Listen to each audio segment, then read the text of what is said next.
confident that they will enjoy a higher or even the same living standards as their parents did. Students are unable to join their preferred university just because they cannot even rent a room. Young workers find out that wages are low even after 5 years or more of higher education. And many couples live in a limbo, unable to afford a home to gain independence or start a family. For the majority of these, the future, how they see it now, is not a source of hope, but of frustration. The writing is on the wall. Together, we risk failing a whole generation. But there is still time to correct course and start delivering, and that time is right now. Our group asked for this debate because we do care.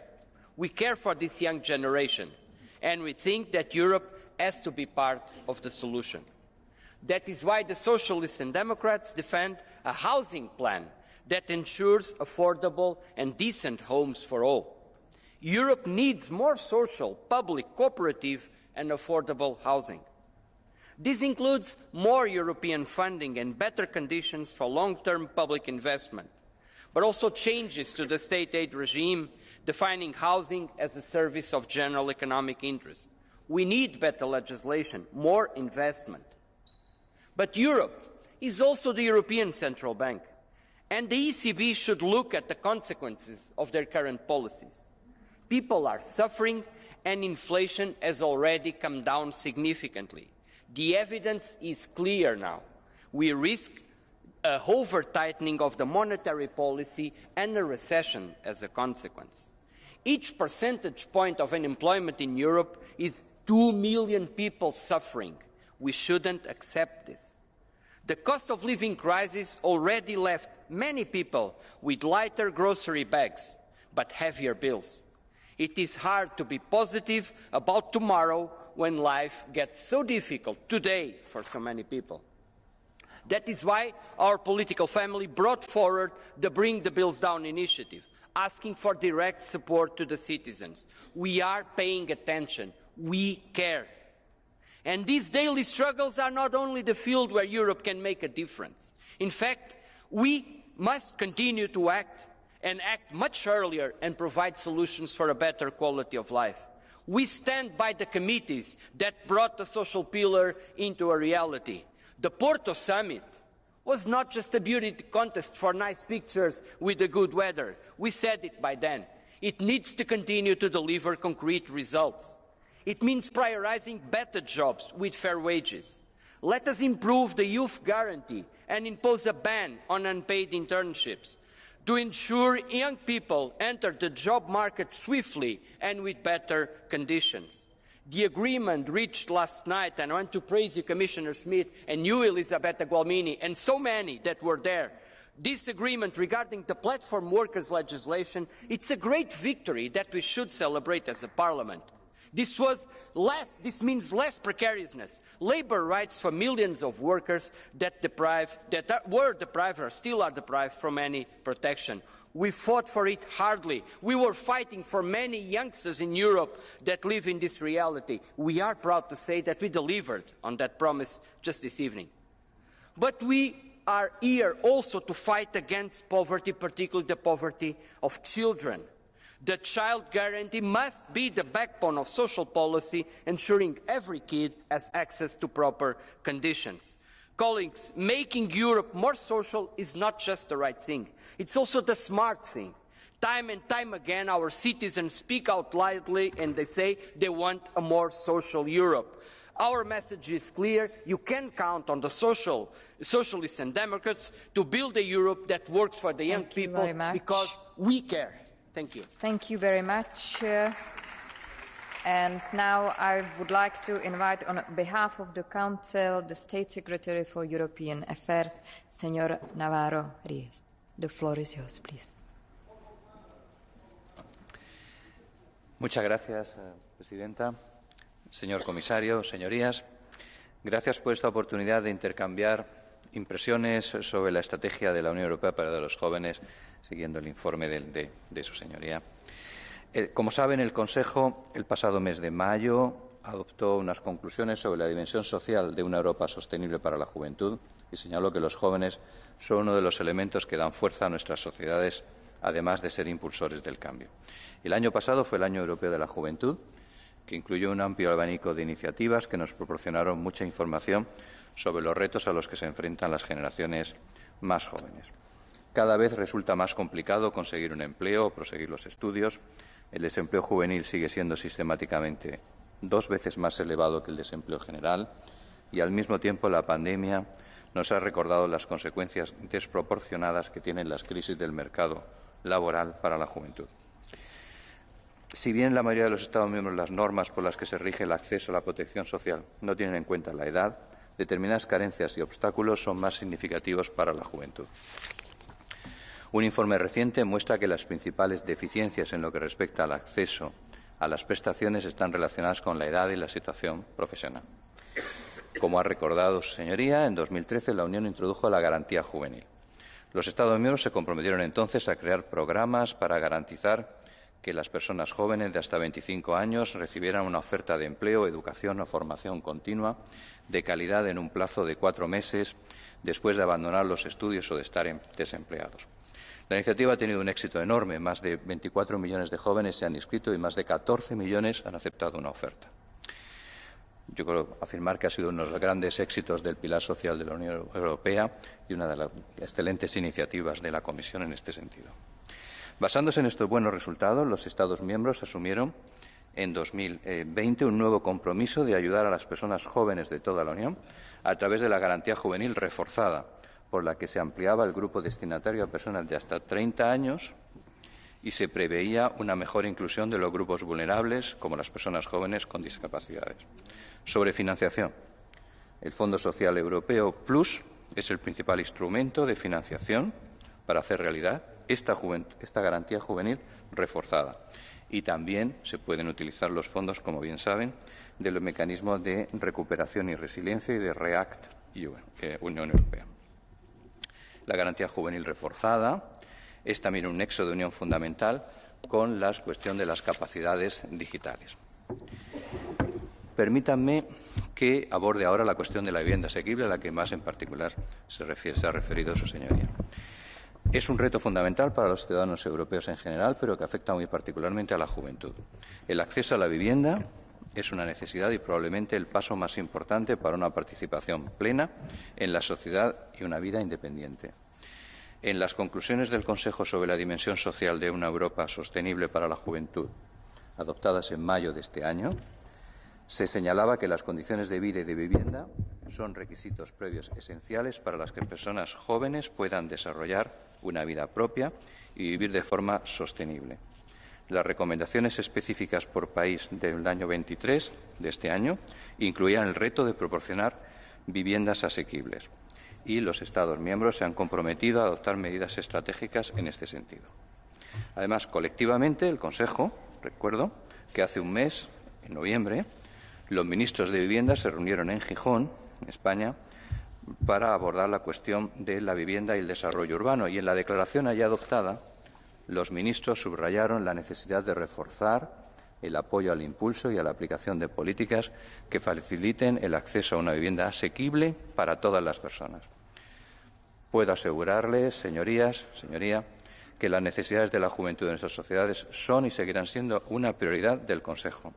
Y estamos dispuestos a buscar maneras de prestar apoyo allí donde sea necesario y mediante la adopción de medidas rápidas, como ha quedado demostrado en los 2 últimos años. Muchas gracias.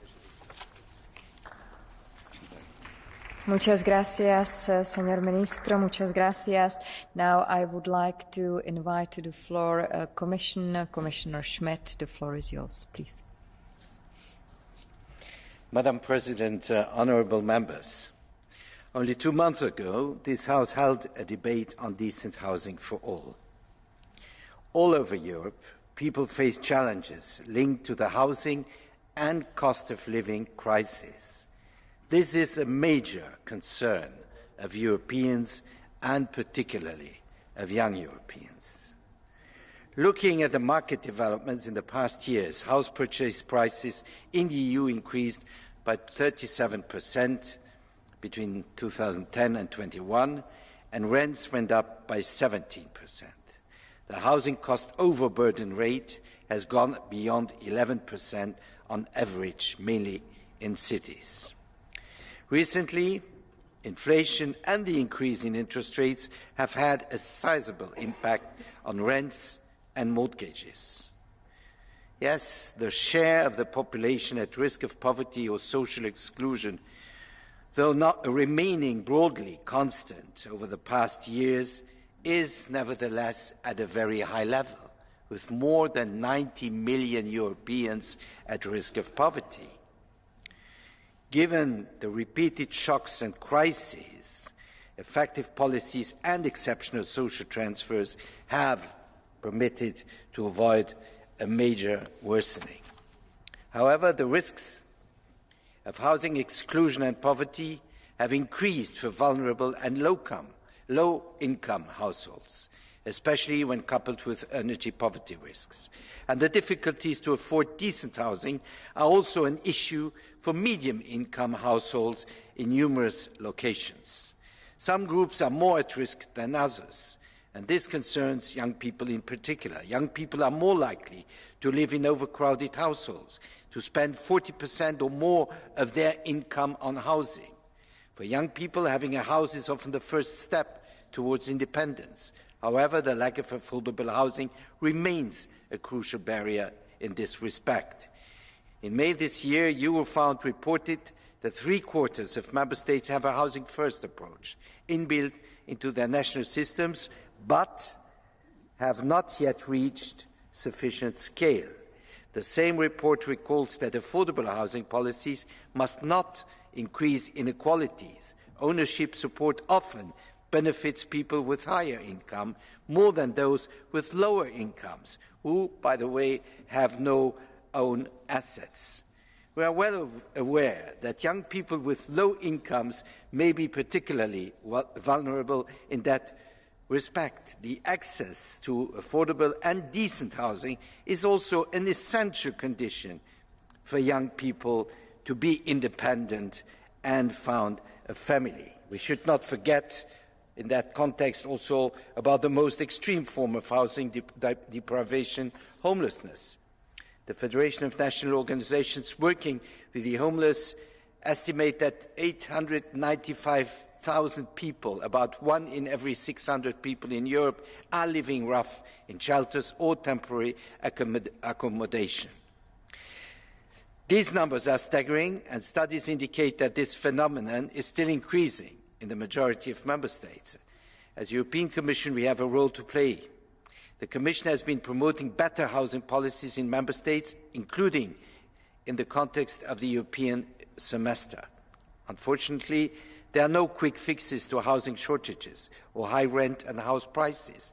Typically, a mix of policies is necessary, and they take time to have a sustained impact on the ground. Increasing the supply of affordable housing, and in particular public housing and social housing, is key. That is why we monitor housing policies in the European semester and look both at the supply and accessibility dimensions, with a focus not only on the most vulnerable but also the middle-income households. As a result, several member states have already received country-specific recommendations. Beyond the semester, the EU has in place several policy and funding instruments: the new European Bauhaus, the Renovation Wave, and the Affordable Housing Initiative, which has the objective to promote inclusive, innovative and affordable housing. The European Platform on Combating Homelessness brings together national authorities, civil society and European institutions to combat homelessness in the EU, with precisely a housing-first approach. Many young people, notably belonging to minorities or migrants, are affected by homelessness, facing a terrible, vicious circle. No job, no housing, and no housing, no job. Since its launch, we have seen an increasing number of member states adopting integrated national homelessness strategies. To help young people access affordable and decent housing, we need to boost investments in affordable housing, including social and student housing. Funding is also available at EU level. And you have insisted on the situation of many students that have particularly suffered first from the COVID and now from inflation. They need better support, and this includes also paid traineeships. Member States have programmed close to 15.1 billion euros in their national recovery and resilience plans in connected investments and reforms, including following country-specific recommendations. The InvestEU programme, with its 2.8 billion guarantee dedicated to social investments and skills, also has the potential to leverage substantial investments on affordable social and student housing. And other funds, such as the European Regional Development Fund and the European Social Fund Plus, contribute to building an integrated approach to housing for vulnerable groups. Housing policies also need to be understood in a broader context, in particular when it comes to helping young people accessing quality jobs that offer good working conditions and decent salary prospects. Precarious jobs are among the main causes for excluding young people from the housing market, as they do not have the stable income asked for by landlords. Our Green Deal industrial plan and the investments and reforms under the Recovery and Resilience Facility are aimed at creating good job opportunities.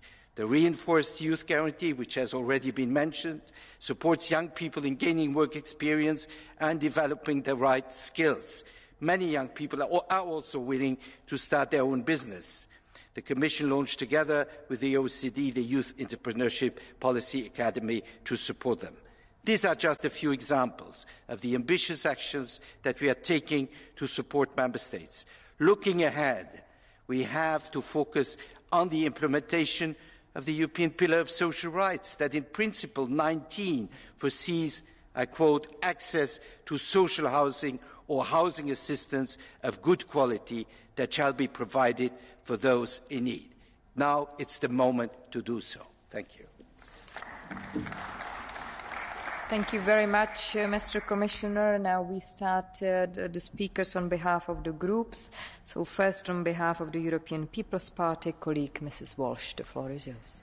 President, Commissioner, the rising cost of living is affecting everyone, with people spending more of their income on basic living expenses such as housing